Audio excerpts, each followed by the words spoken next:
आणि आता हे सगळे डोक्यातून बाहेर गेलं राजकीय नेत्यांच्या, हे सोडून सगळे डोक्यात आहे।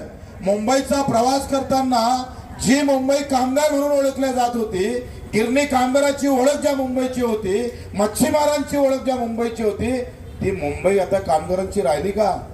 ती मुंबई आता मच्छीमारांची राहिली का? त्या कामगाराच्या, गिरणी कामगाराच्या ठिकाणी आज मोठे मोठे मॉल लागलेले आहेत, उद्योगपत्यांनी ते जागा घेतली आहे तुमची।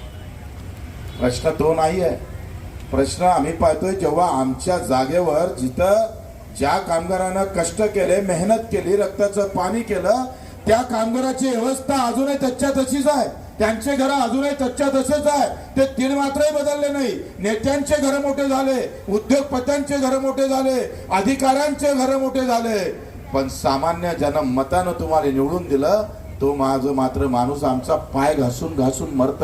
त्याच्यासाठी बच्चू कडूची लढाई आहे, त्याच्यासाठी तुमचे आशीर्वाद आम्हाला पाहिजे।